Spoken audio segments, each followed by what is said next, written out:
I haven't been super into the girls I've met lately. Should I still date for practice? You should go out on dates with girls that you like because it's a lot harder to talk to girls that you don't like. But you should go out and practice and socialize. Doesn't mean just because you can sleep with somebody doesn't mean you should sleep with them. You should practice your social skills. You should practice being around women, even the ones you don't like. Because then when you do get around the ones that you really like, you're going to be less inclined to pedestalize them and put on a pedestal and treat them like a celebrity and just treat them like another chick with potentially smelly breath and a stinky box. And smelly farts. And And in the morning, she'll pull the covers over your heads and then Dutch oven you. That's what true love's all about. But yeah, I would definitely say, just go for, yeah, definitely go for girls that you have a connection with, and don't just force a connection. Like, the best way to meet people is organically. I also speak from experience. I prefer that more than, like, say, if you're on Tinder and whatnot, you're just forcing it. So, The key is to be doing fun things with other like minded people because when you're happy, you're enjoying yourself, you're enjoying your life, and you're just focusing on having a good time with your buddies, your friends, or whatever.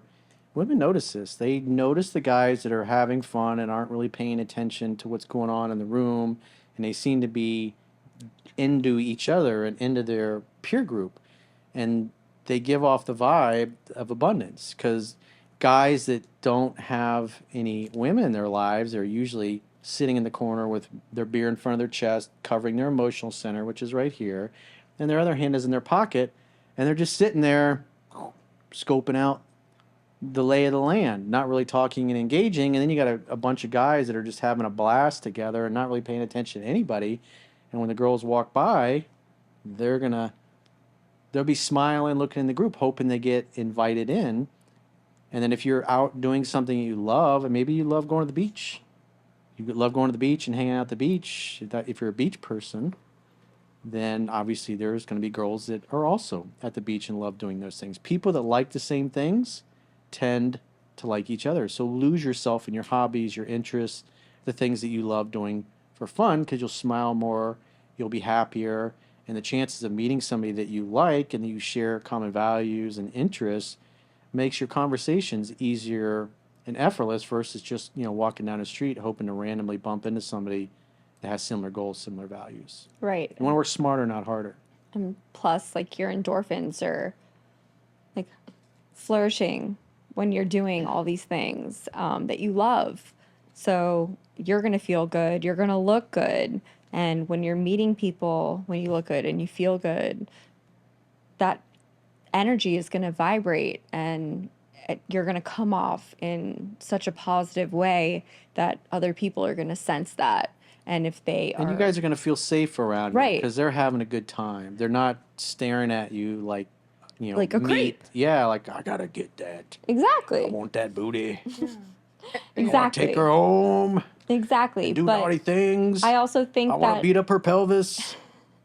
I think that if this person hasn't been dating for a long time, and they're not into the people that they've been dating lately, they should still date for practice. And Yeah, they're maybe, fishing in the wrong pond. That's right, part of the problem. yeah, but if they're dating for practice, I feel like in a way they're kind of wasting their time because the whole point of dating is to find a person. Well, You repetition's the wouldn't mother wanna, of skill, and right. so you want them. They're going to be applying what's in the book to get better. Because what the problem that most guys have with this is they get around women that they're really not that into, and they do everything right. But as soon as they start talking to a girl, they're like, wow, they change. They become extra nice, extra compliant, and you guys can sense that. You can pick up, and if you can push the guy around, get him to change his opinions, say, I only like red cars, and he got done telling you how he loved blue colored cars, and that's his favorite color. And these guys going, you know what, I always thought I really liked red cars. And then he completely changes his opinion to match hers, hoping that she'll like him. He's seeking her attention and validation. And you guys can smell that a mile away. It's not real. It's not authentic. Right. He's got no spine. He's not willing to stand up for what he believes in and hold on to his positions. He'll just fold like a little lily as soon as you push on him. right. And And it's weak. that's why I think that he should probably date outside his box. Try to date. Your comfort zone's where you're most uncomfortable. You have to go and do things you ordinarily wouldn't do, but you want to feel comfortable when you're doing it. Maybe if you're into golf, join a country club. If you like hanging out at the beach, join a beach club. Join a beach club. Or if you love boating, join a yacht club. If you love shooting pool and playing darts, go hang out at a pool hall and shoot darts. The important thing is you got to do things that you love. Yeah. And not force a connection either, like I've mentioned. Exactly. And it's when you least expect it, these things will fall into your lap. So don't try too hard. Meeting organically is the best. Yeah. It's the best.